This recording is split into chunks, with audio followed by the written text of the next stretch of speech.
October afternoon, dustfall. Texas, the sun came down hard. Not warm, just heavy.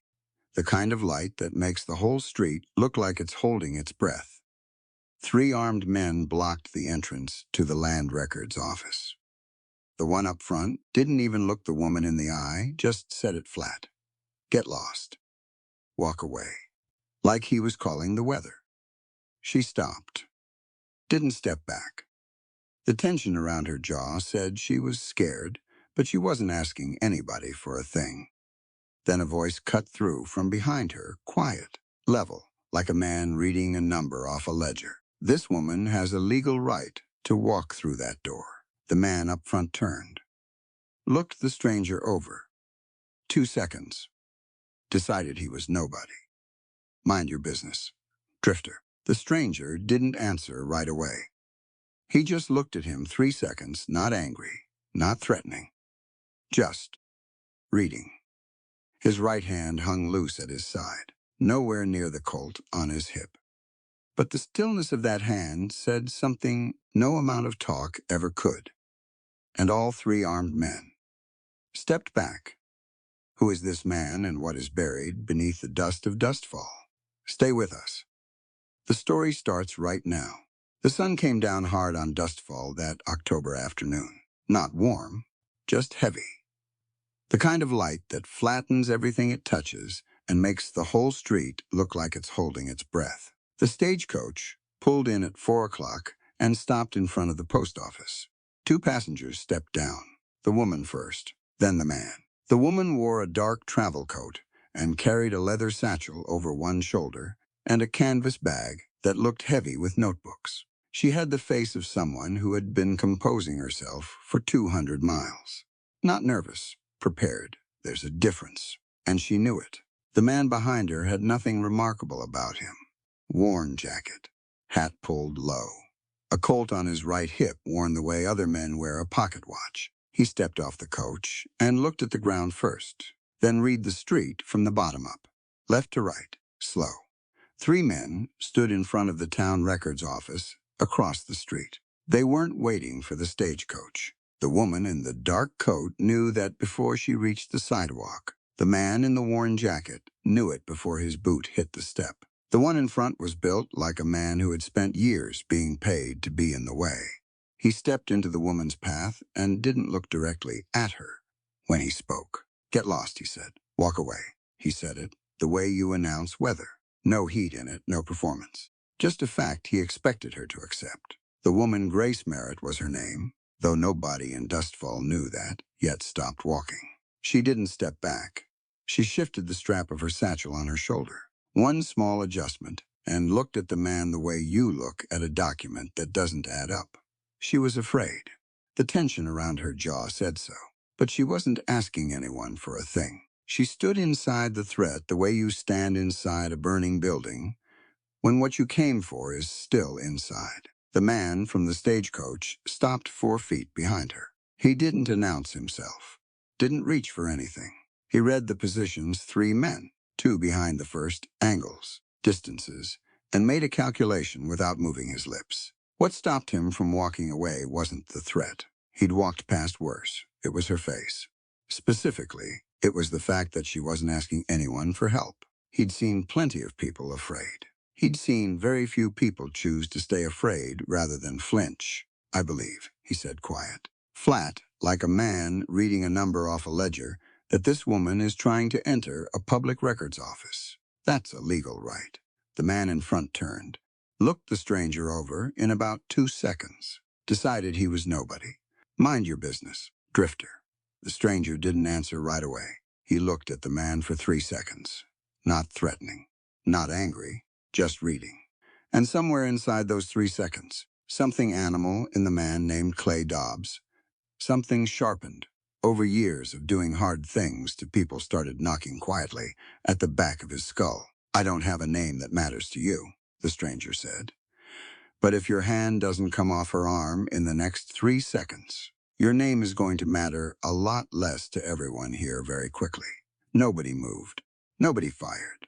Dobbs looked at the stranger's right hand. It hung loose at his side, not touching the Colt. The stillness of that hand said something no amount of talk could say. The three men stepped back, not from pride being wounded, from something older and simpler than pride. Grace straightened her sleeve. She looked at the stranger. "Thank you," she said. "Don't thank me." He was still watching the three men, calculating whether they'd turn back. You had a legal right to walk through that door. Nobody needs to be thanked for the obvious. She looked at him a moment. Then she picked up her bag and walked across the street. He watched her go. Then he walked the other direction, toward May Sutton's boarding house at the north end of Main Street, and registered under a name that wasn't famous, and a reason he didn't share. May Sutton was 68 years old, silver hair pinned back, eyes that had been cataloging people since 1869 and didn't miss much. She took his money, told him the rate, and didn't ask a single question. That night, she sat alone in her kitchen, and for the first time in longer than she could exactly remember, she didn't lock the front door. Dustfall at dusk was its own kind of education. People walked past each other on the sidewalk without making eye contact. A child saw one of Ashford's riders turn the corner and went inside without being called. Across from the schoolhouse, two men on a ladder were taking down a sign. The sign read, "James Merritt School." A small crowd watched and said nothing. The man from the stagecoach stood on May's front porch and watched the sign come down.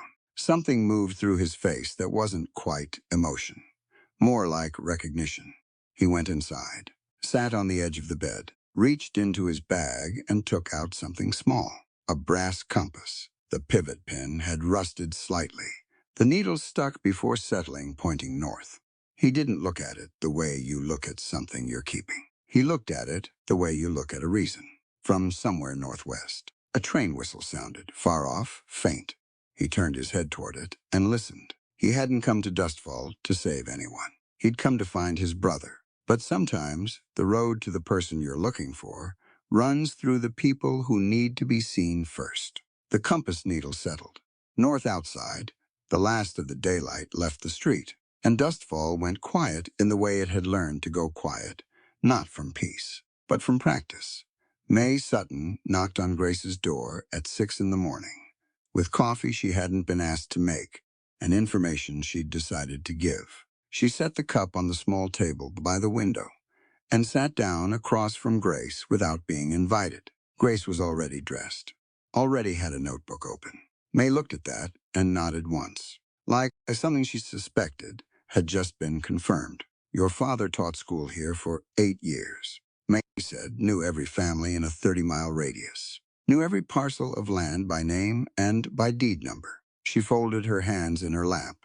When Victor Ashford started buying up property back in '78, your father was the first person in Dustfall who noticed something wrong in the title records. Not because he went looking, because he read everything twice. Always had." Grace wrote that down. "He wasn't a loud man," May said. "Didn't make speeches. Didn't go to the sheriff. He just wrote things down in that way he had, careful and exact. And he kept writing until he had enough to mean something." She paused. "That's what made him more dangerous than any hired gun Ashford could have brought in. A man with a notebook and the patience to use it right. That's a harder problem to solve than a man with a weapon." Grace looked up from her notebook. May picked up her coffee. "Finish getting ready. I'm taking you to see someone." They rode south on the main road and then west, where the road used to continue open and flat as far as you could see. May remembered it that way. 10 years ago, this was open range, with nothing between you and the horizon but grass and the occasional fence post, marking a property line both neighbors agreed on. Now, there was a new barbed wire fence cutting straight across the road. It wasn't old wire, gone rusty from weather. This was new, set in fresh-cut posts, the wire still bright where it caught the morning light. And on the gate, a padlock with a brand stamped into the shackle. Not a family brand, a corporate one. VA Victor Ashford. May reached into her coat pocket and produced a key. Grace looked at the key, then at the lock, then at the road on the other side of the fence, which was the same road it had always been, leading to land that had belonged to the same family for 15 years. She didn't say anything. She just stepped through after May pushed the gate open, and she felt what that meant without needing it explained. The owner of this land had to give a key to a friend just so the friend could come visit on property that was supposed to be hers. Some things don't need commentary. The image is the statement. Rosa Calderon opened the door before they reached the porch. She'd heard the horses from 200 yards out. She'd learned to do that, learned to know who was coming, before they were close enough to be a problem. She was 45, with high cheekbones and hair gone salt and pepper, and the kind of stillness that comes not from calm, but from a long time spent keeping yourself very controlled.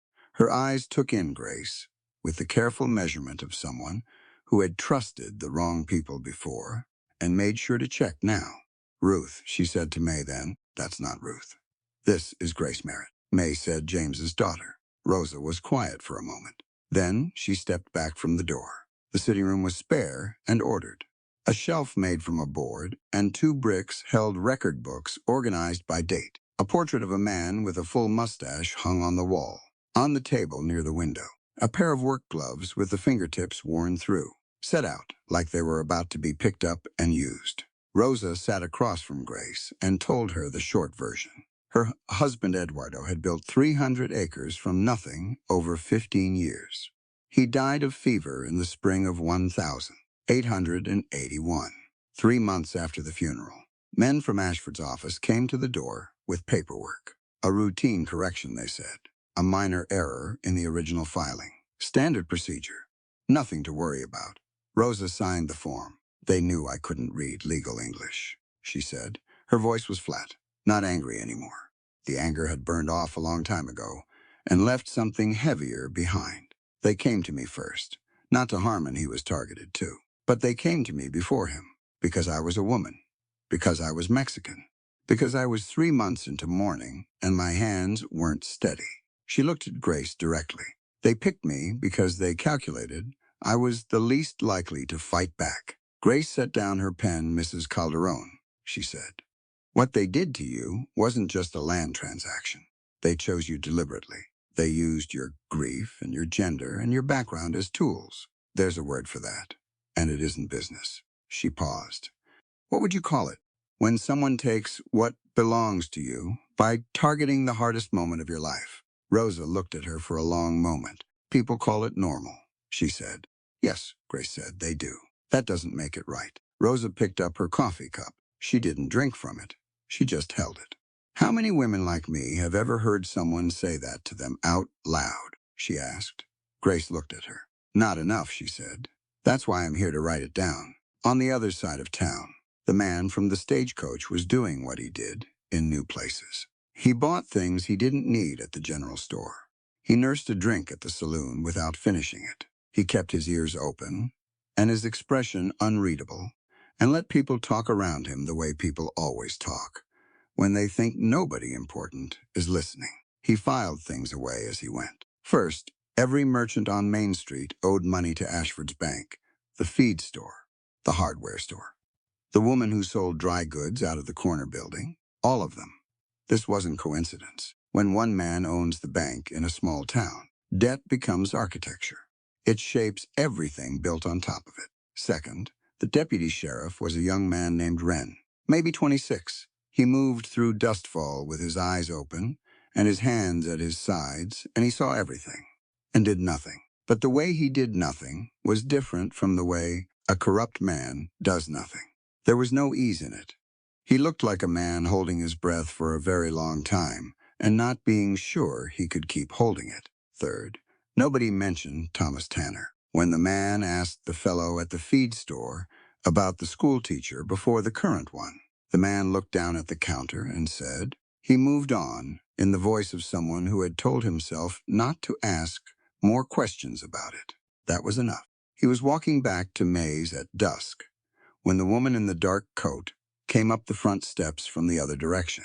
She carried 3 notebooks and had the look of someone who had gotten more than she came for and wasn't sure yet if that was good or bad. They reached the front porch at the same time. "You're looking for something," she said. "Not a question." "So are you," he said. "My father, my brother. Neither of them said anything after that, but they stood there long enough for both of them to understand they were standing on the same ground, even if they'd arrived by different roads, from the far end of the street. One of Ashford's riders sat still on his horse and watched the boarding house. He'd been there since 4 o'clock. He had a small notebook in his hand. He wrote something in it and put it back in his coat pocket. The notebook had a monogram on the cover. Grace noticed him on her way inside. The man noticed him without appearing to. That night, Grace opened her father's notebook, the one she'd collected from the records office, the one that had been sitting in a box marked Merritt. Personal effects since 6 weeks ago, when James Merritt stopped coming into work, and nobody officially looked for him. The first page was a hand-drawn map of the land surrounding Dustfall. 14 parcels were circled in red pencil.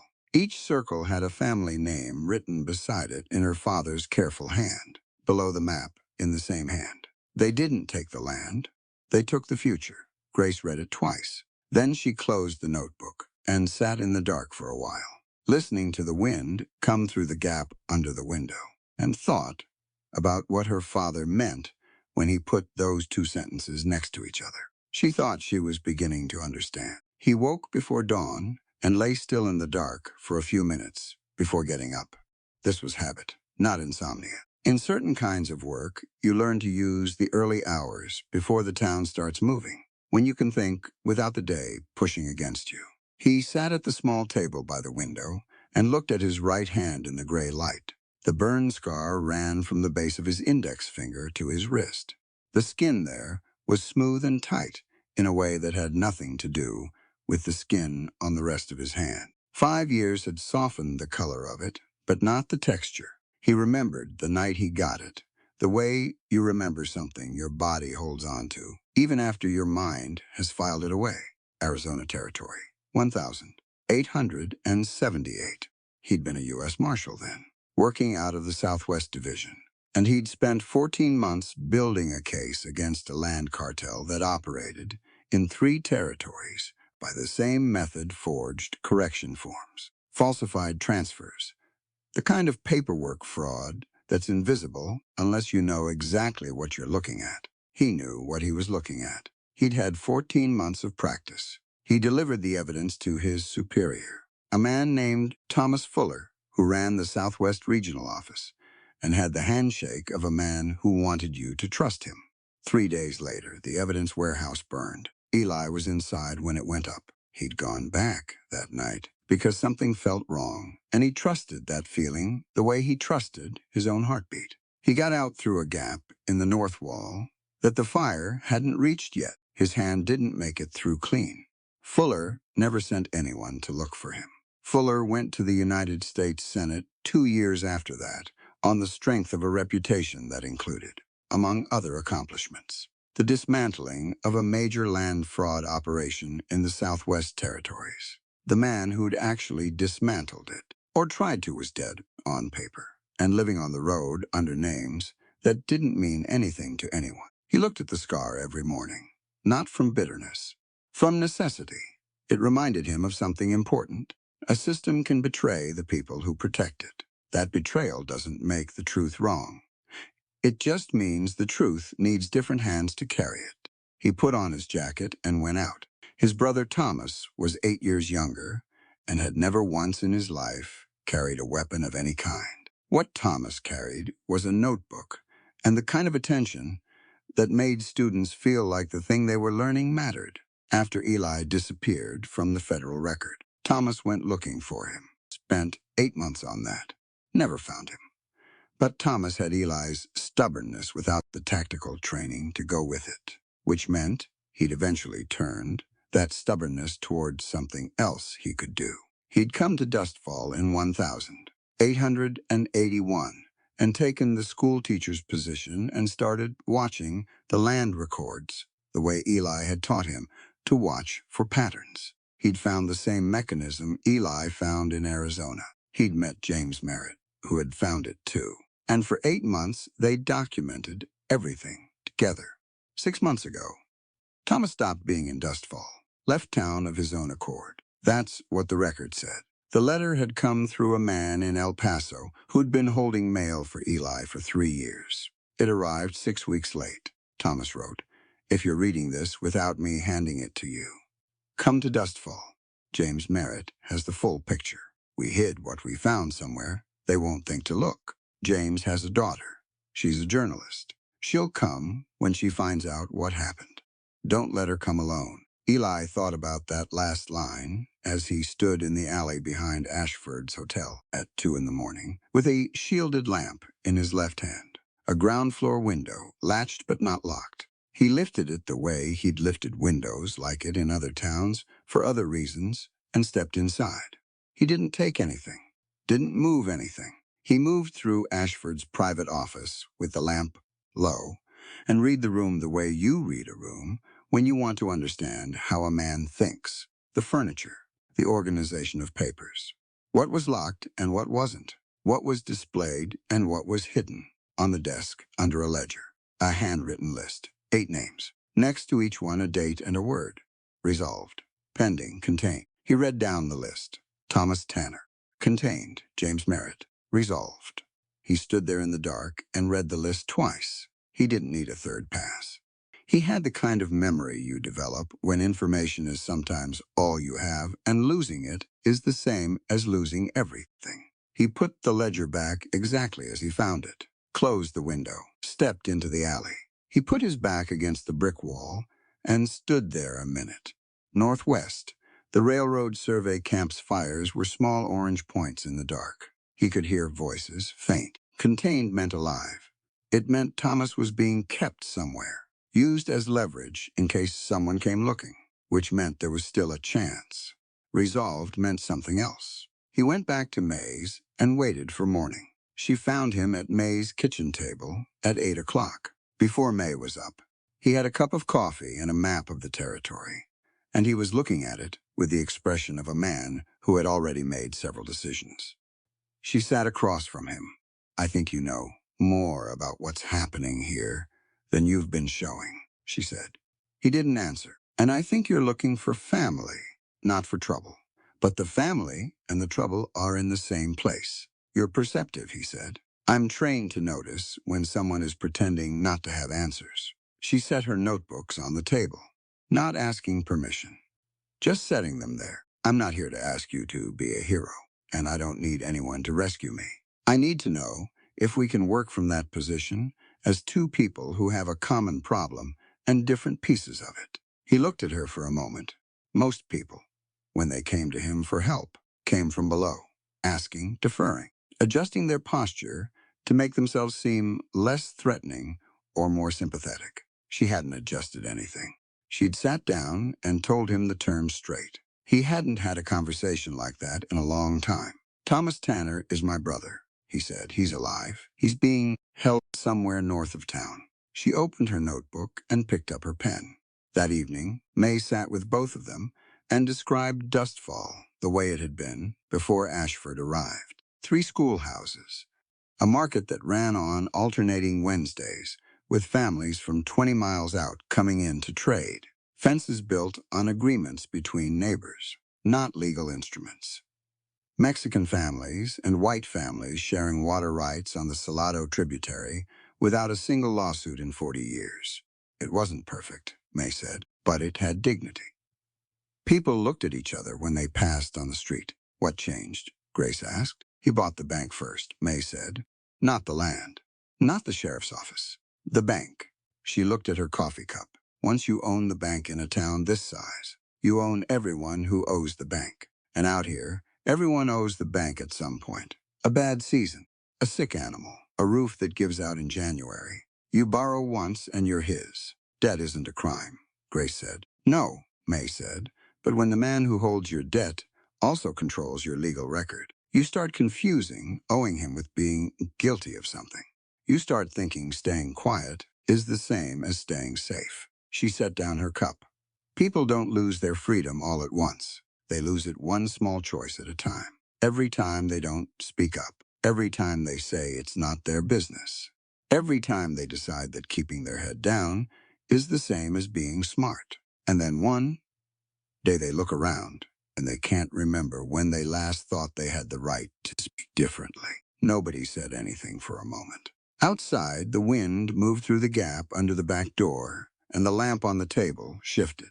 Eli reached into his jacket and put Thomas's compass on the corner of Merritt's map to keep it from rolling. The needle swung and settled, north toward the survey camp, toward wherever Thomas was. Neither of them noticed which direction it pointed. Not yet. They worked until 2 in the morning. At some point, Grace stopped writing and asked, without looking up from her page, what Thomas had been like as a boy. Eli paused with his pen over the paper. He thought about it, said something true and short. She didn't push for more. He noticed that she could have. She was a journalist. Pressing was part of the job.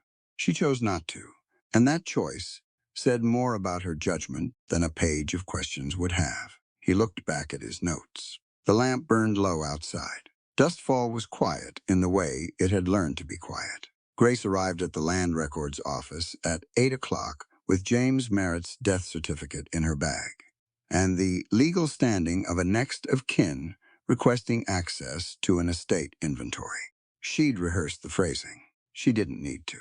Walter Briggs was already there. He was in his mid-50s with the look of a man who hadn't slept cleanly in 2 years. Not sick, not unhealthy, just the particular hollowness of someone who has been carrying a weight he can't set down and can't talk about. He took Grace's paperwork, read it carefully, and processed her request with the precision of a man doing his duty while being deeply uncomfortable about it. He showed her to a table in the back room and brought her 3 years of transfer records in 4 stacked folders. "Take your time," he said. Then he went back to his desk and sat down, and appeared to be working on something else entirely. Grace opened the first folder. She read slowly. She was trained for this 6 years, covering property disputes and municipal corruption for papers in Austin and San Antonio. 2 years before that, working alongside her father in a county land office in the summers. She knew what legitimate transfer paperwork looked like. She knew what it felt like in her hands. The weight of the pages, the consistency of the language, the specific way official documents repeat themselves in small and predictable patterns. These weren't that.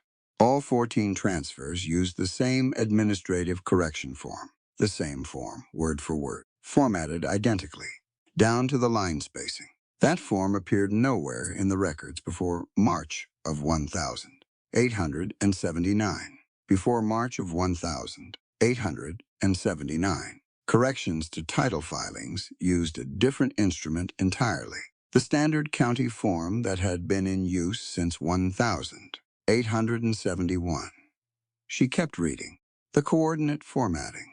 That was the second thing. Land coordinates in legitimate Texas territorial filings followed a specific notation system established in 1866. These 14 documents used a variation subtle, something you'd miss if you weren't specifically looking for it, where the meridian reference came before the township number instead of after. Wrong order, consistently wrong, across all 14 documents, in a way that was too consistent to be an accident. This wasn't a mistake. A mistake varies. A mistake corrects itself from one clerk to the next. This was identical 14 times over. This was a signature. Whoever had drafted these documents had drafted all of them. The same hand, the same template, the same deliberate flaw built into the format so the documents would be difficult to challenge without specialized knowledge while still technically adhering to legal form. She looked up.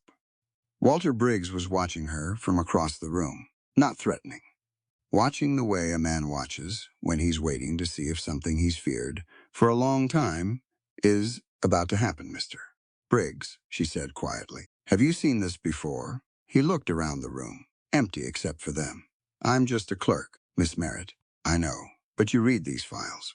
You've been reading them for years. She put her finger on the coordinate error. Did you see this? He didn't answer, but his eyes, just for 1 second, went directly to the point she was indicating and moved down, the smallest nod she'd ever seen on a person. Almost nothing. Then the front door opened. Clay Dobbs walked in. He didn't look at Grace. He went to Walter's desk first. picked up a stack of folders, flipped through them with the casual authority of a man who considered access to things a given rather than a right. He set them back down. Then he turned and looked at the woman at the back table. "Getting a little crowded in here," he said. "It's a public office," Grace said, without looking up from her file. "There's no legal restriction on how many people can be in it." Dobbs walked toward her table. He stopped beside it and placed one hand on the corner of her stack of folders. Didn't move them. Just put his hand there. It was a simple gesture, it said. "These exist because I allow them to exist." Grace kept reading. 10 seconds passed, maybe 12. Dobbs removed his hand. He walked out. Grace waited until the front door closed before she looked up. Walter Briggs was pale. His hands were flat on his desk. But something was different about those hands than before. Before Dobbs came in, they'd been restless, moving papers that didn't need moving, aligning edges that were already aligned. Now they were still. She understood that. She'd seen it before. Sometimes watching someone else refuse to flinch gives you something solid to stand on. On the far side of Main Street, the man from the stagecoach was leaning against the wall outside the hardware store, watching Clay Dobbs come out of the land office. He'd been there for about 10 minutes. He watched Dobbs cross the street and go into the saloon and come back out 40 minutes later, carrying a 50-pound grain sack. Dobbs walked past the alley beside the hardware store. The stray dog had been sleeping there for 3 days. Nobody fed it. Nobody chased it off. It just existed in that alley the way things exist when nobody has made a decision about them. Dobbs stopped. He opened the sack and scooped out 2 full handfuls of grain and set it in front of the dog. He didn't look around to see if anyone was watching. He just did it and walked on. Eli stood there for a long moment after Dobbs turned the corner. He had seen Clay Dobbs do things that weren't small. He had seen what Dobbs was capable of when Ashford pointed him somewhere. That didn't go away because of a handful of grain for a stray dog. Accountability doesn't have an offset. But this was important to register, and he registered it carefully. Clay Dobbs was not born into the life he was living. He'd been a ranch hand once, legitimate work, before a bad run of luck and a gambling debt got purchased by Victor Ashford and converted from money owed into labor owed, indefinitely, with the terms set entirely by the man holding the paper. 8 years of that. The debt hadn't gone down. It never went down. That's how that kind of debt works. The question worth asking wasn't what kind of man Clay Dobbs was. The question worth asking was what kind of system turns a man who feeds stray dogs into a man who does what Dobbs did for a living. That question had an answer, and the answer was the same thing Grace was reading about in those files. Grace went back to Rosa Calderon's property that afternoon with a formal interview notebook and a pen. Rosa sat down across from her and told the full story this time. Eduardo Calderon had come to Texas in 1862 at 18 years old, with nothing but a willingness to work. He hired himself out for 3 years, slept in bunkhouses, saved what he could, bought 20 acres. Built from there. 15 years of early mornings and dry summers and one bad winter that nearly broke everything and didn't. By 1877, he had 300 acres, a good herd, and no debt to anyone. In 1878, Victor Ashford came to Dustfall. Eduardo said to me, "We don't owe his bank. Rosa, we're safe." She looked out the window at the barbed wire. I told him he was right. We were both wrong. Because Ashford didn't need you to owe him. He just needed you to trust a piece of paper he put in front of you. Eduardo died of fever in the spring of 1881. 3 months later, 2 men came to the door, well-dressed, polite. One of them spoke enough Spanish to make Rosa comfortable. They said there was a minor discrepancy in Eduardo's original lot number common in older filings. They said nothing serious. Just needed a signature on a correction form to keep the title valid. Rosa signed the form. I signed because I believed the government's office was there to protect me, she said. Who told me it wasn't? That's what you're taught. Papers with official stamps are trustworthy. The people who bring them are doing their job. Grace stopped writing. She looked at Rosa directly. Mrs. Calderon, you did nothing wrong. You trusted a system that was designed to be trusted. When that system gets turned into a weapon against the people it's supposed to serve, the responsibility belongs to the people who turned it, not to the people it fooled. Rosa was quiet. How many women like me have ever heard someone say that, she said. Not enough, Grace said. That's why I'm writing it down. Later that afternoon, Eli came to the property. To walk the terrain on the northern edge, he was starting to map possible routes toward wherever Thomas was being held. Rosa was in the kitchen garden, pulling late-season root vegetables. They talked briefly, not about the case. She asked if he had family. He mentioned Thomas. They were quiet, together for a moment, in the way that happens sometimes between people who are both living next to a shape that should be filled and isn't. You recognize it in another person without needing it explained. Before he left, Rosa said, "The man you're looking for, your brother. He taught my son to read in 6 months. Miguel used to stay up half the night with a book until I made him put it out." She paused. "That was your brother's doing." Eli nodded once and walked back down the road. That evening, they spread everything across May's kitchen table. The compass went on the corner of the map the way it always did now, without either of them deciding it should. Eli laid out what he had. 3 dispossessed landowners working for Ashford as debt labor, their names and original property sizes. 1 former landowner who'd resisted and left Dustfall and hadn't been seen. The shape of the list he'd read in Ashford's office, 8 names, 3 categories, all of it memorized. Grace laid out what she had. The land records with the repeating coordinate error. Rosa's testimony written in longhand. The notes she'd made about Briggs's almost invisible nod. They worked in parallel for the first time, not exchanging information. Thinking out loud in the same direction. You look at people, Grace said. You look at records, he said. Both are necessary. Records don't mean anything without the people behind them, Eli said. A fraudulent transfer is just paperwork until a person tells you what signing that paper cost them. He looked at her notes. And a person's testimony doesn't hold up without the record to confirm it. Grace wrote that down. Not because it was quotable, because it was true, and she wanted to remember it. Near the end of the evening, she turned to the last pages of her father's notebook and found something written in a different hand.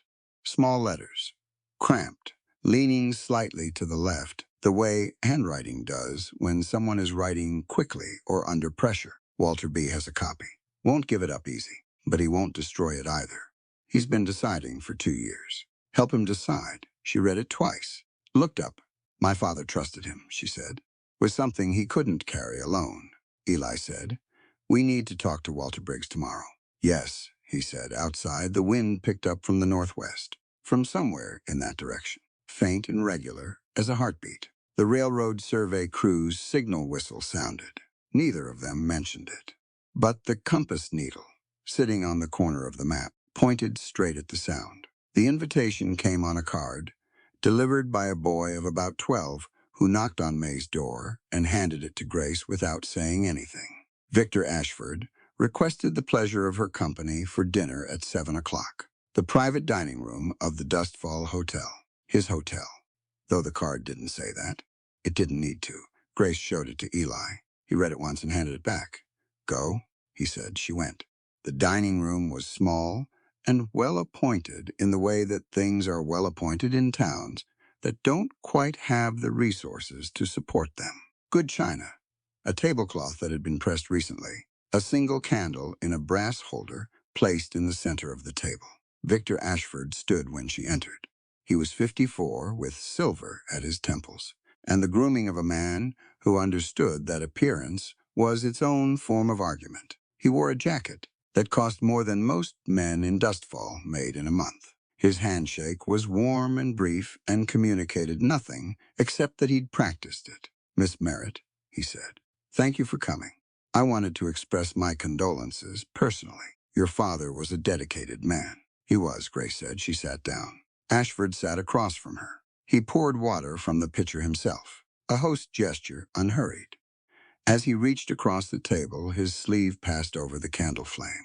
The light dimmed by a degree. He didn't seem to notice. He set the pitcher down and smiled. Grace noticed. She noticed the way he'd positioned the candle, too. When he spoke, it lit his face. When he listened, he shifted slightly, and it moved with him. Not by much, but consistently. The room's light moved the way he wanted it to, and he'd arranged it that way before she arrived. And she was reasonably certain he didn't know he'd done it. It was just how he operated. He controlled the light in a room without thinking about it, because that was what he'd always done. I understand that losing someone under unclear circumstances creates a need for answers, he said. That's human. That's natural. I want you to know that if there's anything my office can do to help you settle your father's estate, we are at your service. That's generous, she said. However, he set his fork down carefully. I want you to understand that Dustfall is a stable community. It functions because people trust the systems in place. Anything that disturbs that trust, particularly speculation about matters that have been officially resolved, doesn't always produce the outcome the person causing the disturbance intends. He said it gently, almost kindly. There was no raised voice, no pointed finger, no moment that could be pulled out of context and called a threat. It was a complete message delivered in the language of concern. She understood it perfectly. I appreciate the context, Grace said. He smiled and picked up his fork, and they talked about the weather and the railroad survey and the price of cattle in the western counties. He was charming and precise, and he listened well. At no point during the entire meal did she feel anything other than mildly in danger. Then he mentioned Tennessee. It came in a gap between courses, offered as history, as context about himself. His father had worked a farm outside of Nashville for 30 years. Good land, productive, a debt incurred in a bad year, refinanced twice, and then a contract he couldn't fully read. And then one morning the bank took everything. One document, Ashford said. One signature, 30 years gone. Grace looked at him. The space between what he was describing and what he was doing to 14 families in Dustfall was so exact it was almost architectural. The same structure, the same mechanism. He had been on the receiving end of it once. I'm sorry, she said. She meant it. That must have been devastating. It was. He picked up his water glass. It taught me something, though. The world divides into people who hold the contract and people who sign it. I made my decision about which side of that table I would sit on. He said it the way you state a philosophy, not an admission, a conclusion. She said nothing. But that evening, sitting alone in her room at May's, with her notebook open, she wrote in the largest letters she'd used since she arrived. He knows exactly what he is doing. He has always known. She underlined it twice. That was the most disturbing thing she'd written in 20 years of journalism. Not the fraud, not the forged documents. The fact that the man doing it understood from personal experience what it cost a family to lose their land, and had chosen to do it anyway, 14 times, and called it a lesson. The following morning, Clay Dobbs stepped into Grace's path on Main Street. One man alone this time, middle of the day, plenty of witnesses. The message wasn't subtle. Be smart, he said. Take your things and go. Dustfall doesn't have room for people who don't know where they stand. People on both sides of the street stopped. Nobody moved toward them. Nobody said anything. Eli came off May's porch without hurrying. He walked in that way he had, the way that didn't announce anything, because it didn't need to. His body read the street as he moved. Distances, positions, the angle of Dobbs's shoulders. His right hand hung loose at his side. Dobbs, he said. Dobbs turned.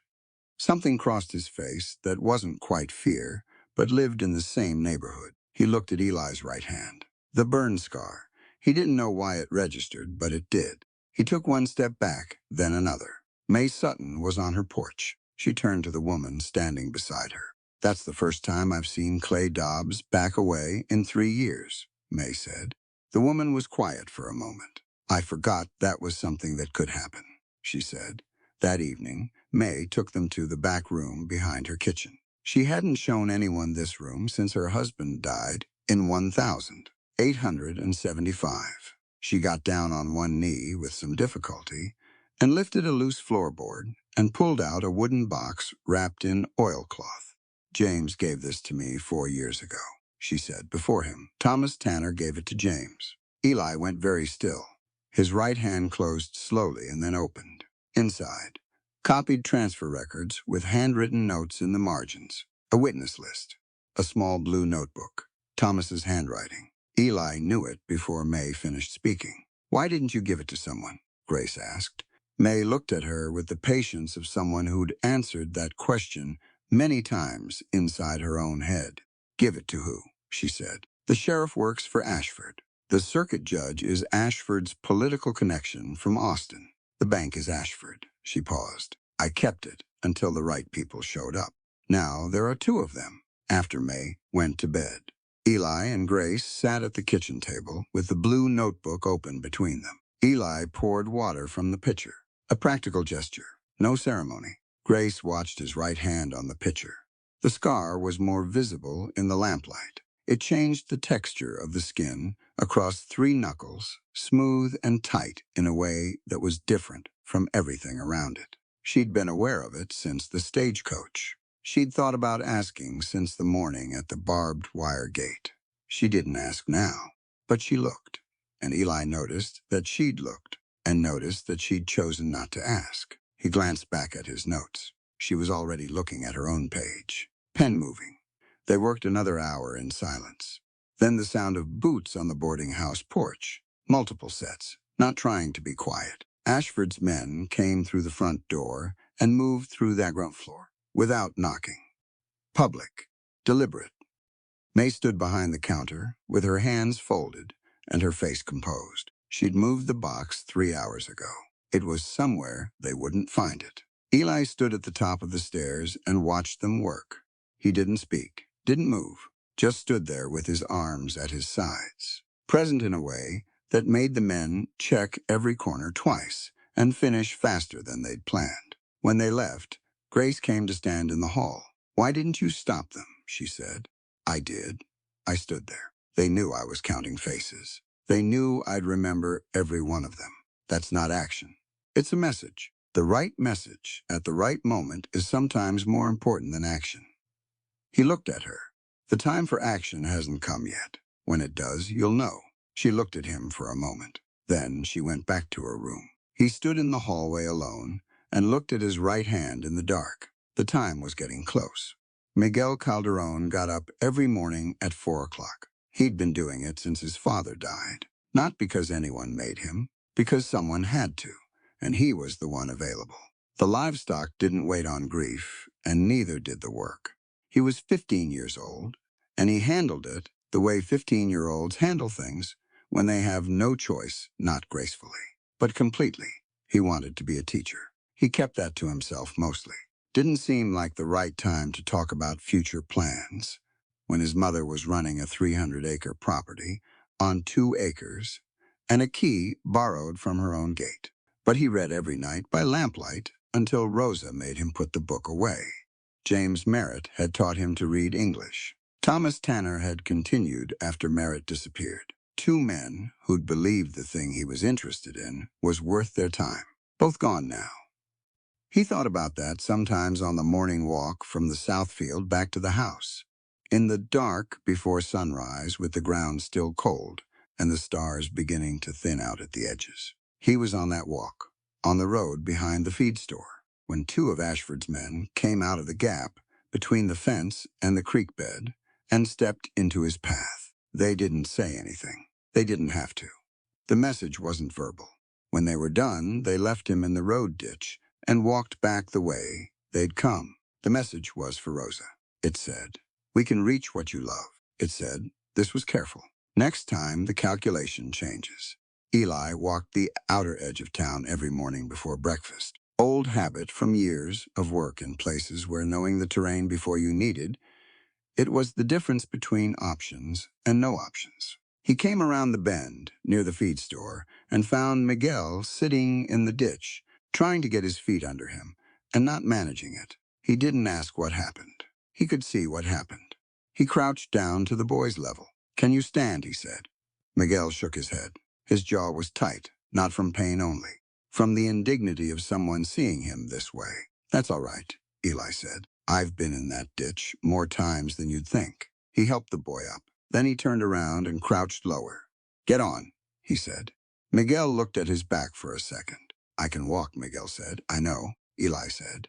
Get on anyway. The road's long and the morning's already hard enough. Miguel got on. Grace was standing on May's front porch with a coffee cup when she saw them coming up Main Street. She went still. The legendary gunslinger, the man who had walked into a saloon full of armed men and made them step back with 4 words. Walking up the middle of Main Street in the early morning light with a 15-year-old boy on his back, focused completely, moving carefully, like this was the most important thing he'd done in years, because it was. She went inside and sat at her desk and looked at her open notebook for a long time without writing anything. Word moved through dustfall, the way fire moves through dry grass. Not announced, not organized, just the way things move when they've been waiting for something to catch on. Mrs. Horner, who lived next door to the Calderon property, arrived at May's before 9 with a covered dish. She didn't knock loudly. She just knocked. Mr. Sullivan from the general store came an hour later to ask what Miguel needed. A woman Grace didn't know, yet came at 10 and sat in May's front room and didn't say much but didn't leave either. May stood at the front door each time someone came. She opened it. She looked at them. She let them in without making a speech about it. After the 6th person, May did something she hadn't done since 1878. She left the front door open. Not partway, all the way. Morning. Light came through it and lay across the floor in a long rectangle and stayed there. That open door was a decision. The town was making it collectively, one person at a time, in the way communities make decisions when they finally remember what they're capable of. No vote, no meeting. Just people showing up and May leaving the door open because she'd been waiting 5 years for a morning when she could. Caleb Harmon came at 11. He was a former landowner who'd lost his cattle ranch to the same correction form scheme 2 years before Rosa lost her property. He'd been quiet about it ever since. Not cooperative with Ashford, not resistant, just quiet. The silence of a man who'd calculated that speaking up had a cost he wasn't sure he could pay. He stood in May's doorway with his hat in his hands and asked for Grace. I want to give testimony, he said, when she sat across from him. His voice had a slight tremor that wasn't fear. It was something closer to disuse. A voice that had been kept in a register it wasn't designed for too long. I've been quiet too long. I can't justify it if you're writing things down. Write my name in. Grace looked at him, Mr. Harmon, she said. I'm not here to judge the silence. Being silent when you're afraid is a human thing. It's what people do. She paused. But you're here now, and that's real too. What someone does at this moment matters just as much as what they did before it. He nodded once. He looked like a man who'd been holding something heavy and was being told it was all right to set it down. Caleb Wren came that evening, not in uniform. Plain clothes and his hat in his hand, and an envelope on the table before Grace had said a word. 2 years, he said. That's how long I've been collecting this. Every time I thought about doing something with it, I found a reason not to. I still don't know if I'm brave enough. He stopped. But when I heard about Miguel, I've known that kid since he was 4 years old. His voice broke slightly. He controlled it. I can't keep not doing anything. Eli looked at him from across the table, not at his words, at the structure of him. Caleb, he said. It was the first time he'd used the man's first name. Caleb looked at him. My brother stayed quiet too, Eli said. A long time. I thought the silence was keeping him safe. It didn't. He let that sit for a moment. But he wasn't quiet because he was a coward. He was quiet because he hadn't found the moment to stop, the right moment. He looked at the envelope on the table. This is yours. Caleb's jaw worked. I won't be forgiven for the years I didn't act, he said. Forgiveness isn't something you collect from other people, Eli said. You decide what you're going to do from here forward. That's the only thing still in your hands. Later, after Grace and Caleb had gone over the envelope's contents, and Harmon had given his full statement, and the front room had gradually emptied, Eli sat with Rosa in her kitchen. She was chopping vegetables that were already cut. It was what her hands needed. What are you going to do to them? she asked. She didn't specify who. I'm going to make them stand in front of someone with authority and account for what they did, Eli said. But I'm not that person. You are. Rosa, stop chopping me. You're going to stand before a judge and tell your story. That is the only thing that actually works in the end. Not a gun, not a fight. He looked at her directly. You, standing straight and telling the truth. Will they believe a Mexican woman? She said. Judge Holt is 4 days out on circuit. I've worked with him before. He believes evidence, not background. He held her gaze. And even if he had doubts, your evidence is still true. The truth doesn't need anyone's permission to be the truth. It just needs someone willing to say it out loud. Rosa put the knife down on the cutting board. She looked out the window at the dark where the barbed wire fence was. She picked up the knife again, but slower, like something had shifted in the weight of it. After the house was quiet, Eli stood on the back porch and looked at the October sky. Grace came out and stood beside him. She didn't ask a question, just stood there. You're thinking about Thomas, she said after a while. Always, he said. You'll find him. I know. He looked at her. What I don't know is whether finding him is still the only thing I want. He said it carefully, like a man reading something aloud before committing to it. It used to be the whole list. Now the list has other things on it, and I'm not sure when that happened. Grace didn't ask what the other things were. She didn't need to. They stood there until the cold pushed in from the northwest, and the stars did what stars do in West Texas, which is fill up so much sky that you stop thinking about the things below them for a little while. The telegraph came from Santa Fe on a Tuesday. Ashford read it at his desk with the door closed. He read it once. He folded it carefully and placed it in the inside pocket of his jacket. Then he sat very still for about a minute, which was how he processed information that changed the shape of a situation. Not panic, recalculation. The description in the message matched precisely. Burn scar on the right hand, dorsal side, wrist to knuckles, gray-green eyes. A particular way of standing still that was different from how most men stood still. Cross-referenced against a federal file marked closed in 1,878. Southwest Division, one name, The Quiet Storm. Former U.S. This into Drifter, Ashford said to Clay Dobbs, who was standing near the window. He came here to end us. Dobbs said nothing. The information was landing differently on him than Ashford intended. Ashford picked up a pen. Send a telegraph to El Paso, he said. Find the Reverend. Tell him the rate has doubled. Hiram Cross arrived 2 days later on the afternoon stage. He dressed in black. Had for years.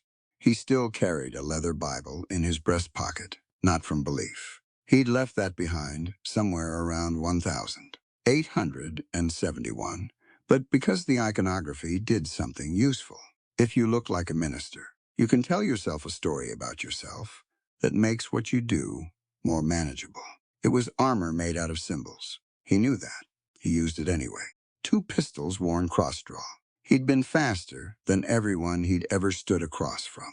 He was the only man in the Southwest Territory who knew Eli Tanner's name and didn't adjust his posture when he heard it. They ran into each other on the 3rd day, outside the saloon, neither of them having arranged it. The town was small. It was bound to happen. Tanner. Cross said cross, Eli said. They stood looking at each other for 10 seconds. Nobody reached for anything. Not yet. The time had been agreed on separately. Later. Almost as an afterthought. The way 2 men agree on something they both know is coming. Last I heard about you, Cross said, you were burning in a warehouse in Arizona. I got out clearly. He looked at the scarred hand. Ashford's paying well. I know. Eli didn't move. You never did this for money. Cross. You do it to prove something to yourself. Cross was quiet for half a second too long. Tomorrow morning, he said. Main Street. Tomorrow morning, Eli said. That night, Eli found Grace in the hallway outside her room. He told her simply and without apology. Tomorrow morning, he was going to meet Hiram Cross on Main Street. She looked at him for a moment. Why can't it be avoided? Because if I leave it open, Cross doesn't stop, Eli said. He'll move against you, against Rosa, against May. Anyone connected to me, that's how he works. Ashford didn't hire him to kill me. He hired him to create enough chaos that your evidence stops mattering. She was quiet. Are you afraid? She said. I have a lot of respect for Hiram Cross, Eli said. That's the closest thing to fear I have left. She looked at him for a long moment. Then she stepped back toward her door. She put her hand on the frame. She didn't turn around when she spoke. Come back, she said. That was all. Not be careful. Not I'll be worried. Just those two words, which were a command and a request, and the only honest thing she could say. Without taking apart what was being built between them, she closed the door. Eli stood in the hallway. Then he said, quietly to the closed door, I will. She didn't hear it. The door was shut. The hallway was empty except for him. He went to his room and sat on the edge of the bed in the dark and didn't sleep much and didn't need to. Main Street at 7 in the morning. October sun from the east. Low and hard, the kind of light that finds your eyes and stays there. The west side of the street had the advantage. Whoever stood there had the sun behind them. Hiram Cross had been on the west side since 6:40. Eli came out of May's front door and crossed to the east side of the street. He stood facing west, facing the sun, full in his eyes. He had chosen the worst position, deliberately. People came out of buildings the way they do, when they don't plan to witness something, but can't stay inside. May on her porch, with her arms folded. Grace at the window of the borrowed records office, perfectly still. Rosa and Miguel at the far end of the street. Miguel walking now, carefully. Caleb ran at the sheriff's office door with his hand resting on his holster. Tanner Cross called. You've had time? One question first, Eli said. Ask Thomas Tanner. Were you part of it? Hiram Cross said nothing for exactly long enough to answer without speaking. Eli's voice dropped one register. Not anger, not heat, something colder and more settled. All right, he said. Let's finish this. 4 seconds. That's about how long it took. Cross was faster on the draw. He always was, but Eli moved before he drew one step left. Small enough that, from a distance, it looked like a shift of weight. Cross's bullet went through the space Eli had occupied a half-second before. Eli fired once. Cross went down. Not fatal. Eli walked to him and crouched. You can make it if you get to the doctor now, he said. Cross looked up at him. Why didn't you finish it? Because you haven't told me everything I need to know. Eli stood. And because I don't want to kill anyone else if I don't have to.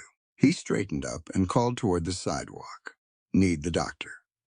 Caleb came to stand beside him while they waited. You took the worst position, Caleb said. Sun was in your eyes the whole time. Eli looked at him. If I'd used the sun, I'd have been using a trick. I wanted Cross to have every fair chance. The outcome of a fair fight means something different than the outcome of a rigged one. You could have died for that. Yes, Eli said, but killing a man by cheating isn't a victory. It's just killing. Caleb thought about that for a moment. He didn't say anything, but he thought about it. The doctor came. While he worked on Cross's shoulder in the street, Cross looked up at Eli. The farm is 12 miles north, he said. Property Ashford acquired in 1,880. Never worked it. Your brother's been there 6 months. He's alive. They haven't hurt him. They're keeping him in case someone came looking, so they'd have something to trade. He paused. The doctor told him to be still. James Merritt, Eli said. Cross looked at him. That wasn't Ashford, he said. That was Fuller, Senator Fuller. He sent someone from outside. Your friend Merritt got too close to the federal connection, and Fuller moved on him directly. He exhaled. Dustfall is one piece of it. Fuller has this running in 4 territories. Eli stood up slowly. He walked to the wall of the hardware store and put his back against the brick. He stood there. He'd known Merritt was gone from the list in Ashford's office. He'd known since that night. But hearing it stated plainly, hearing the name of Thomas Fuller, connected to it the same man who'd tried to burn him alive in Arizona, and gone to the Senate on the back of it. Something in his chest moved in a way he couldn't fully control. He stood against the wall and breathed. Cross said, from the ground, the daughter doesn't know yet. Merritt was already dead when she got on the stagecoach. She came here looking for someone who was already gone. Eli closed his eyes, opened them. He had to tell Grace. He didn't want to. There was no version of that conversation that wasn't going to cost her something. But she needed to know before the judge arrived. She needed to know from him. not from a document or a stranger. She needed to know in a room where she could react the way she needed to react. He pushed off the wall, up the street. Grace was still at the window. She hadn't moved. She was watching him. He walked toward the records office. The morning sun was higher now, still hard. But the shadows it made were starting to shift, the way they do when the day has decided something and moved on. He found her in the records office before 7 in the morning. She was already at her desk, with her notebooks open, and the lamp lit even though there was enough daylight coming through the window. She looked up when he came in and read his face before he said a word. She set down her pen. "Tell me," she said. He sat across from her, and he told her, directly and without softening it, because Grace Merritt was the kind of person who was better served by the plain truth than by the careful version of it. He told her what Cross had said from the ground while the doctor worked on his shoulder. He told her about Thomas Fuller. He told her that her father had been dead before she ever stepped onto the stagecoach. She was quiet for a long time after he finished. He was already gone, she said, not asking. Working through it, the way a precise mind works through something it doesn't want to be true. "Yes," Eli said, "the whole time I was on that stagecoach reading his letter." Yes, she put her hands flat on the table. She looked at them. Then she looked at the wall behind his head, where she'd pinned the map and the copied documents and the list of names in her father's handwriting. "He wrote that letter knowing he might not be there when I arrived," she said finally. The words came slowly. "He wrote it anyway. He wrote it so I would come." She sat with that for a moment. Then she picked up her pen and opened to a fresh page. "Tell me everything." "Cross said about Fuller," she said. "All of it. I need to know how far up this goes before Holt gets here." So he told her. She wrote. They worked through the morning, grief and purpose running alongside each other in the way they do. For people who are large enough to hold both at once without letting one crush the other. She didn't stop to cry. She didn't excuse herself. She asked precise questions and wrote down the answers. And when he finished, she had 4 pages of notes and a structure for the presentation she was about to make. James Merritt had raised a particular kind of person. Judge Samuel Holt arrived at 11 with 1 aide and a leather bag with worn corners, and the expression of a man who had spent 30 years listening to both sides of every argument and had developed a reliable sense for where the truth actually sat. Not always in the middle, not always where you expected, but findable if you knew what to look for. He was 67, and he didn't waste time. "I have 3 hours before I need to be back on circuit," he said, sitting down at the land office table. "Use them well." Grace stood at the head of the table and presented in order. No speeches, no appeals to emotion. She started with the incontestable and built from there. The administrative correction form a document type that didn't exist in the Dustfall Land Office before March of 1879. The coordinate formatting error present in all 14 transfers, and absent from every legitimate filing before or after. The timeline showing that every fraudulent transfer occurred during a period when the previous notary had been systematically excluded from the office. Rosa Calderon's testimony, written in full signed. Harmon's testimony beside it. Thomas Tanner's blue notebook, 8 months of documentation in precise handwriting. Then Eli stood. "The handwriting in that notebook is my brother's," he said. Thomas Tanner spent 8 months building that record. He is currently being held against his will at a property 12 miles north of this town, acquired by Victor Ashford in 1880 through a shell transaction. I have a signed statement from Hiram Cross confirming the location and the circumstances. Holt looked at him over the top of his glasses. Corroboration. Deputy Caleb Wren recorded the statement this morning. It's in the envelope on the left. Holt opened it, he read. The door opened. Walter Briggs stepped in. He wasn't wearing his work apron. He'd combed his hair. He stood in the doorway, holding an envelope, the way you hold something that has been waiting a long time to be handed over, and that you know, once you hand it, cannot be taken back. "I'd like to add something to the record," he said. He crossed the room and placed the envelope on the table. Inside was his own copy, not Thomas's copy, not James Merritt's, Walter Briggs's copy, assembled one page at a time over 2 years from his position as clerk, hidden under the lining of a winter coat that he wore only 3 months of the year. I didn't have the courage to give it to anyone, he said. He looked at Grace, but I couldn't destroy it either. Your father knew I had it. He told me, don't destroy it, Walter. Someone will come who knows what to do with it. Grace looked at the envelope. 3 people had kept the same truth alive in 3 separate places without knowing about each other. James Merritt, Thomas Tanner, Walter Briggs. None of them knowing if the others had held on. None of them knowing if it would ever matter. All 3 holding on anyway, from conscience alone, in the particular way that quiet people resist not loudly, not visibly, but completely. Truth kept in parallel, like that, is the most durable kind there is. Grace placed the last document on the table. The telegraph chain she'd reconstructed from Cross's statement and 2 confirmed connections through the federal postal record. At the top of the chain, Thomas Fuller, United States Senator, formerly Southwest Regional Director. This is no longer a local land scheme, she said. This is a sitting senator using local operators to acquire land for a railroad transaction in which he holds a silent financial interest. Dustfall is one node in a network operating across 4 territories. Holt read for a long time. The only sound in the room was paper while he read. Grace stepped into the hallway to get a folder from her bag. She'd left it near the archive room door. Clay Dobbs was in the hallway. He didn't say anything. He just stepped toward her and reached for the bag. From the far end of the hallway, a voice: "Get lost. Walk away." Eli was standing in the shadows near the archive room.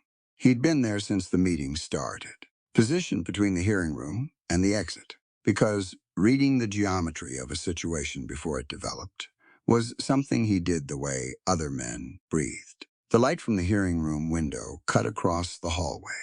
Grace stood in it with the folder in her hand. Eli stood where the light met the shadow. Dobbs stood in the dark. Same words as the first afternoon in Dustfall. Exact same words. Completely different meaning. Dobbs didn't step back this time. He turned toward Eli and drew. Eli didn't draw. He stepped to the side, caught Dobbs's wrist at the joint, applied pressure at the exact mechanical point where a grip gives out, and put Dobbs against the wall in one controlled motion. No excess, nothing wasted. The kind of movement that comes from doing a thing so many times it stops being a decision. This time, Eli said quietly, you genuinely don't have a better option than walking away. From the other end of the hallway, Caleb Wren came forward with the badge on his chest and the handcuffs already out. Clay Dobbs, he said.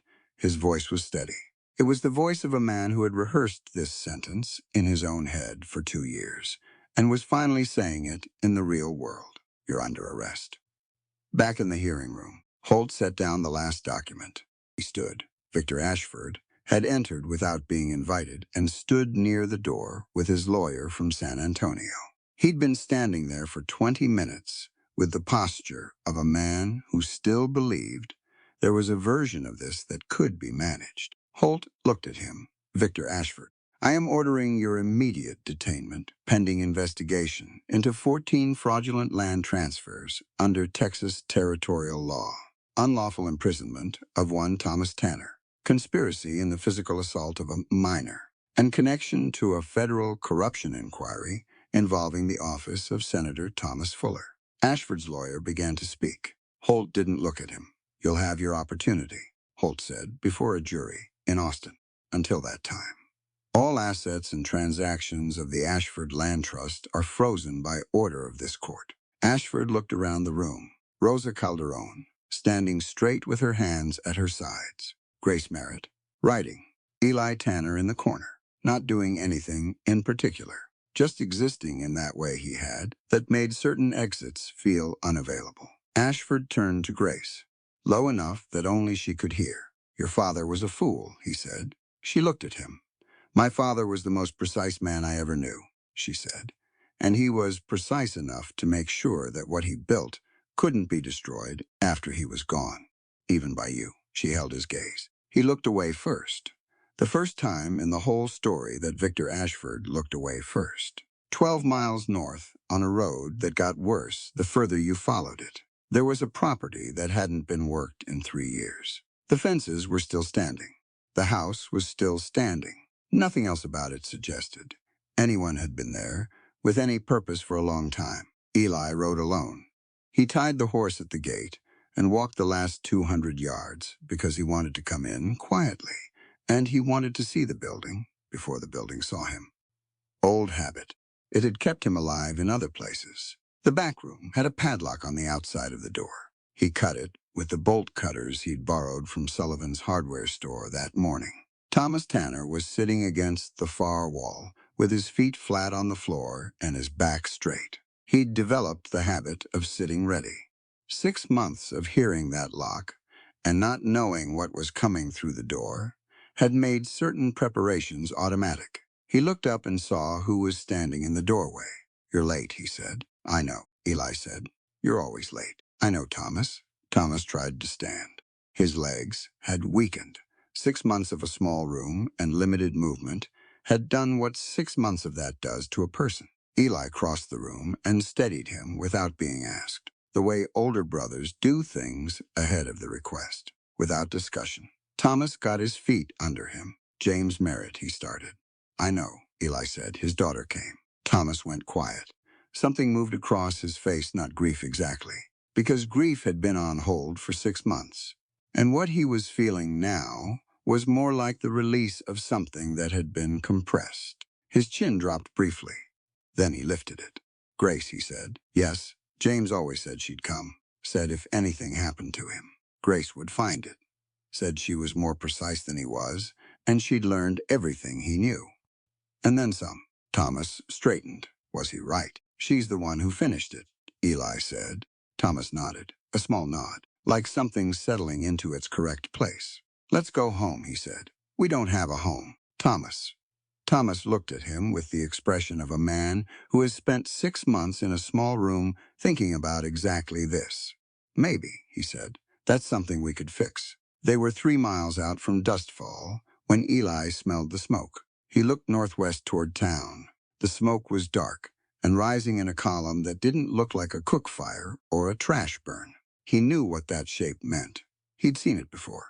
He told Thomas to hold on and urged the horse into a run. The James Merritt School was burning. 2 of Ashford's men had been given their instructions before the arrest, before the hearing, before everything that happened that morning. They were executing an order that had already been made irrelevant by the time the first match was struck.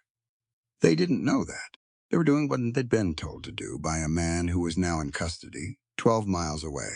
Dustfall was already there when Eli arrived. The bucket chain moved with the muscle memory of a town that had drilled it twice in 5 years. Eli came off his horse and joined it without being directed, working the line from the well to the building, while Thomas steadied himself against the fence post and watched. The fire was contained before it reached the outer walls, but the interior was gone. The desk, the shelves, the floor where James Merritt had walked every morning for 8 years. Grace stood in the street and watched the last of it go out.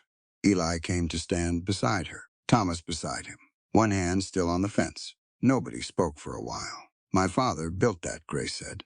Her voice was very even, the voice of a person holding something large and legitimate that was going to need its own moment. "I know," Eli said. Caleb Wren came out of the smoking doorway carrying a small iron box, about the size of a bread loaf, black with soot on the outside, but not deformed. He walked to Grace and held it out. She took it and opened it. Not evidence, not documents related to the fraud. 8 years of class rolls. Every child James Merritt had taught in Dustfall. Their names in his handwriting, with notes beside each one. Reads ahead of level. Will go far. Struggles with long division, but asks the best questions in the room. Quiet. Brilliant. Needs someone to tell him so. Grace opened to the first page. She sat down on the curb, not gracefully, just down, because her legs decided it was time. She sat on the curb in front of the burnt building with the class rolls open in her lap, and she cried, not from weakness, from relief. This was the first thing she'd found in Dustfall that was simply and unambiguously her father. Not evidence of a crime he'd uncovered. Not a letter written under threat. Just a man and the children he taught with the care and attention of someone who believed each name mattered. May sat down beside her. She put her hand on Grace's shoulder. "The building's gone," May said, "but nobody can burn the names in that book. Nobody can burn what he put into those kids when they were learning to read in that room." She paused. "That's his real legacy, not the walls." The walls were just where it happened. Grace kept looking at the names that evening. After the town had gone home and Thomas was inside resting and the box of class rolls was safe in the land office, Eli and Grace sat on May's front steps. Not romantic, not arranged. Two tired people on a porch at the end of a day that had taken a lot. "You're going to leave," Grace said, testing the words out loud. "I don't know," Eli said. "You have a warrant that was never cleared. You don't have an address. You don't have I know what I don't have." He said it gently, Grace. First time without Miss Merritt in front of it. Just her name. "The question is what I want to have." She looked at him. "Do you know the answer?" "I'm learning how to want things I thought I wasn't allowed to want," he said. He took his time with the words, the way he took his time with most things. "That's a new skill for me. I'm not fast at it." She looked at him for a long moment. She didn't stand up. He didn't either. They sat there until May turned off the kitchen lamp, which meant it was late enough that May had decided two grown adults could figure out when to come inside on their own. The next morning, Thomas walked out to the ruins of the school. Miguel Calderon was already there with 2 buckets of water, working on the ash near the foundation. Thomas stood at the edge of the cleared ground and looked at what was left. "Do you want to keep learning?" he said. Miguel looked up. "Who'd teach me?" Thomas looked at the foundation. The walls were gone. The floor was gone. But the foundation was still there. Solid. Set in the ground like something that had decided to stay. "I could," Thomas said. "I don't have a building. But I have what I know. And a building can be rebuilt." Miguel considered that, with the seriousness of a 15-year-old who had been carrying adult responsibilities for 2 years and knew the weight of a commitment. "All right," he said, "but you teach properly." "No shortcuts," agreed, Thomas said. He picked up the second bucket. 6 weeks later, the Land Records office was clean and lit and full of people. Judge Holt sat at the head of the table. Along the walls were 14 families and their representatives. Rosa and Miguel Calderon, May Sutton in her good dress, Thomas Tanner. Recovered enough to sit straight without effort. Harmon and the other former landowners, whose names Grace had written down and whose stories she'd taken in longhand. Walter Briggs in his work apron, because he'd come directly from the office and hadn't thought to change. Caleb Wren no longer deputy. Pending formal confirmation of a new title. Ashford and Dobbs were in Austin awaiting trial. Hiram Cross had cooperated fully in exchange for reduced charges and had provided enough documentation to open the larger investigation, Thomas Fuller's name, the connections to the railroad, the political chain that ran up through the Southwest Regional Office to a Senate office in Washington. Cross had been released. Nobody in the Southwest Territory heard from him again. Holt stood, the Land Records Office of Dustfall. Texas is hereby restored to full operation under the authority of the territorial court. He looked at Grace. "I am appointing Grace Elizabeth Merritt as interim land notary with full authority to examine, correct, and certify all property records within this jurisdiction." Then he looked toward the door. Eli was standing near it. Eli Tanner. The arrest warrant issued in 1878 by Regional Director Thomas Fuller, currently under federal investigation for corruption in 4 territories, is declared legally void. You are restored to full citizenship under the laws of the United States. Eli didn't move. Didn't speak, Thomas, 3 seats away. Reached over and placed his hand on the empty chair between them. He didn't say anything. He just put his hand there, on the wood, like he was claiming the space on behalf of both of them. Holt looked around the room before he closed the session. "What happened in Dustfall over the past 5 years is not unusual," he said. "It happens wherever people in positions of authority decide that power gives them the right to own people rather than the responsibility to serve them. It happens in small towns and in large ones. It happens in county offices and in Senate chambers. He paused. What is unusual about Dustfall is that some people decided not to accept. They didn't do it with guns. They did it with documentation, with testimony, with the kind of civil courage that is harder to maintain than physical bravery, because it doesn't come with a clear moment of decision. It comes every morning when you choose to keep the copy hidden under your coat lining, when you choose to write the name down, when you choose to stay.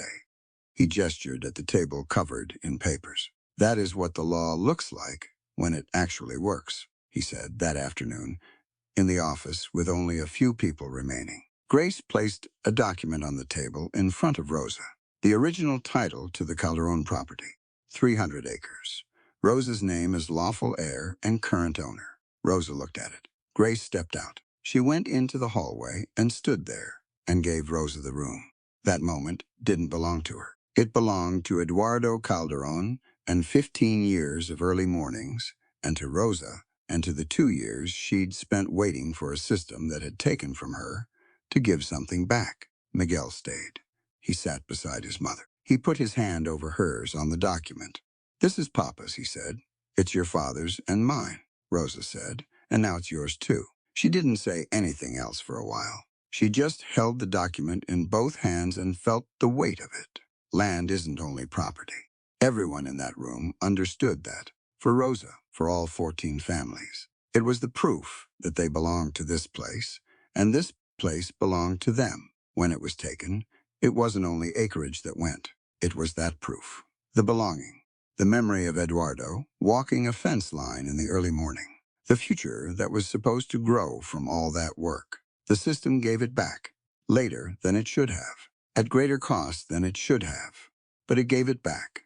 The following week, Dustfall rebuilt the school, not with government money. Community labor, timber donated by Sullivan, foundation work organized by Harmon and the other former landowners who showed up on Saturday morning without being asked. Roofing from a rotating group of 12 families. Thomas was there each day, still moving carefully, but able to direct and advise. Miguel came every morning. He learned how to set a joist while Thomas explained the geometry behind it. Because Thomas Tanner was constitutionally incapable of being near a young person without teaching them something, even when the lesson was carpentry. On the day the sign went up, Grace climbed the ladder herself. She positioned the board and set the first nail and stood back to read it. James Merritt School Est, 1,875. Rebuilt, 1,883. They didn't take the land. They took the future. We took both back. The second line was Miguel's. Mr. Merritt told me that, he said, when Grace asked him about it, before everything happened. He said it to me one afternoon when I was having trouble with a reading assignment, and he was trying to explain why it mattered. He looked at the sign. I think he'd want it here, from somewhere northwest. The railroad survey whistle sounded, but it sounded different now. It wasn't a countdown anymore. It was just the world moving, and Dustfall moving with it, on its own terms. The sheriff's office had a new sign, and a framed document hung directly behind the desk, handwritten. The ink not yet fully settled into the paper. All public records are available to any citizen without stated reason. No exceptions without a specific court order. First line of Caleb Wren's new operating procedures. He'd written them in the first 3 days. May Sutton stood in the office doorway, looking at the framed document. Why is that one first, she said. Because the first thing Ashford did was control what people could know, Caleb said. When people can't verify what's true for themselves, they have to take someone else's word for it. That's how the whole thing ran. He straightened the frame. I don't want that to be possible here again. Who taught you that? Caleb thought about it. Watching a woman with a document bag do what a whole armed town couldn't, he said. Eli Tanner didn't announce that he was staying. He didn't sign a lease. He didn't apply for a position. He didn't sit down with anyone and explain his plans because he didn't experience his plans as plans. He experienced them as what he did next. He paid May by the week, then by the month. He fixed the north fence on May's property that had needed work for 2 seasons. He helped Thomas draft lesson plans on Tuesday evenings. He started bringing 2 cups of coffee into the land records office in the mornings, one for himself and one set on the corner of Grace's desk, without ceremony or comment. May found him in the hallway one afternoon. "Mr. Tanner," she said, "the monthly rate is cheaper than the weekly rate compounded." Significantly, he looked at her. "I noticed that," he said. "I thought you might have." She went past him toward the kitchen. "The room gets good morning light." Grace's first piece for the Austin Statesman ran on the front page and was reprinted in 4 Texas papers within the week. Not just the story of Dustfall, the story of the mechanism. How a correction form becomes a transfer instrument. How buying a bank becomes owning a town. How removing one careful land clerk removes the only check on a system designed to fail the people it exists to serve. The Dustfall piece led to 2 more investigations, then 3.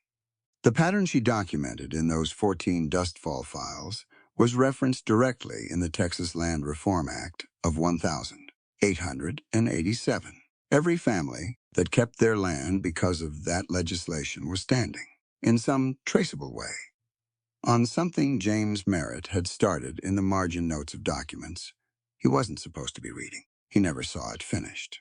His daughter did, on a Tuesday in November, with the first cold coming down from the northwest, and the office windows fogged on the inside where the stove's warmth met the cold glass. Grace was at her desk when the door opened. A young woman, mid-20s, travel hat with road dust on the brim, eyes that had been crying recently and were holding themselves together with the particular determination of someone who had decided, before walking through the door, that her state was not going to determine how she was received. She held an envelope that had been folded and refolded so many times the creases had gone soft. She stopped near the door. "They told me you help with land documents," she said, "that you understand these things." "I do," Grace said. She stood up. "Sit down." Eli was in the archive room doorway with his hat in his hand. He watched the young woman the way he watched things, reading the situation, reading the person, recognizing what this was. He'd seen it before. He'd seen it in Grace's face on a dustful sidewalk 6 weeks ago when she stood in front of 3 armed men and didn't ask anyone for anything. He'd seen it in Rose's kitchen, in Harmon's voice when it finally found its register again, in Caleb Wren's hands when they stopped being restless. He'd seen what it meant when someone arrived at a door like this one, holding what they were holding, trying to hold themselves together enough to walk through it. And this time, there was someone here to handle it right. Grace put clean paper on the desk. She picked up her pen. She looked at the young woman with the full attention her father had modeled for her in this same kind of room, the attention that doesn't sort or categorize, that simply receives. "Tell me everything from the beginning," she said. The woman opened her envelope from the archive doorway. Eli moved quietly to the small desk in the corner. It had become his corner without anyone deciding that. He opened the notebook he'd been keeping notes on the cases that had come through. Names and details that might matter later. Observations that Grace might need when she didn't know she needed them yet. He wrote. Grace glanced over. She saw him writing. She looked back at her own page. She knew what he was doing. He was writing things she might need later. He was there because she might need him, and he wanted to be there when that happened. He wasn't staying because the town needed him. He wasn't staying because he had nowhere else to be. He was staying because he had somewhere to be right here. Neither of them said any of that. The young woman was talking. Grace was listening and writing. Eli was writing in the corner. The stove made a small sound. Outside, the November wind pushed against the windows. The work went on. The work was always going to go on. The brass compass sat on the corner of the desk where the map used to be. The map was filed now, the case documented, the properties returned to their owners. The compass sat there without a purpose. Technically, nothing left to point toward. But Eli Tanner had stopped looking at it. People look at compasses when they're lost. And for the first time in a long time, he knew exactly where he was. In the end, the greatest victory in Dustfall was not the arrest of Victor Ashford. the return of 14 stolen properties, or even the fall of a powerful corruption network that reached all the way into the United States Senate. The greatest victory was that ordinary people remembered they were no longer alone. For years, fear had taught them to lower their eyes, close their doors, and convince themselves that silence was the safest choice. But silence did not protect Rosa Calderon's land. It did not protect Miguel from violence. It did not save James Merritt, and it did not keep Thomas Tanner from being locked away. Silence only gave cruel men more room to act. Dustfall began to change when one person stood still instead of stepping aside, when another opened her notebook, when a frightened clerk preserved a copy, when a deputy finally placed an envelope on the table, and when neighbors began walking through May Sutton's open door. No single person saved the town. The town saved itself when enough people decided that fear would no longer make their choices for them. This story reminds us that courage does not always look like a gunfight on a dusty street. Sometimes courage is a widow standing before a judge and speaking about the day she was deceived. Sometimes it is a journalist reading the same document twice until she finds the lie hidden between the lines. Sometimes it is a quiet clerk keeping evidence beneath the lining of a winter coat for 2 years, uncertain whether anyone will ever come to use it. And sometimes courage is simply admitting, I should have acted sooner, but I am ready to act now. We often imagine brave people as those who never feel fear. But Dustfall teaches us something more honest. Bravery is not the absence of fear. It is the decision that something else matters more. Grace Merritt also shows us that grief does not have to be the end of a person's purpose. She arrived in Dustfall hoping to find her father, only to discover that he had already been taken from her. Yet James Merritt had left behind more than sorrow. He had left careful notes, class rolls, names, evidence, and the belief that truth must be preserved even when the person preserving it may never see justice arrive. Grace could not bring her father home, but she could carry his work forward. She transformed her grief into testimony, her anger into precision, and her father's unfinished investigation into protection for families he would never meet. That is the meaning of legacy. It is not merely what remains after we are gone. It is what other people are able to build because we chose to do the right thing while we were here. The burned schoolhouse teaches the same lesson. Ashford's men could destroy its walls, desks, and bookshelves, but they could not burn the knowledge James had placed inside his students. They could not erase Miguel's ability to read. They could not destroy Thomas Tanner's desire to teach. Nor could they remove the names James had written with such care in the class rolls. Buildings can fall. Records can be hidden. Good people can be taken too soon. But compassion, education, and human dignity have a way of surviving in the lives they touch. When the people of Dustfall rebuilt the school together, they were not merely replacing timber. They were rebuilding their future with their own hands. Eli Tanner's journey carries another powerful truth. He entered Dustfall believing he was a man without a home, following a compass toward the brother he had lost. He'd spent years living beneath borrowed names, scarred by betrayal, and convinced that survival was the only thing left for him. Yet, while protecting Grace, rescuing Thomas, helping Rosa, and standing beside the people of Dustfall, Eli slowly discovered that a home is not always a place waiting for us. Sometimes it is something created through loyalty, service, and the quiet choice to remain. By the final page, the compass no longer mattered. Eli had stopped searching because, for the first time in years, he knew where he belonged. The characters, settings, and events portrayed in this story are entirely fictional. While certain themes may echo real-life experiences, they are shaped by creative interpretation. The author does not intend to represent or depict any specific individual, organization, or historical event.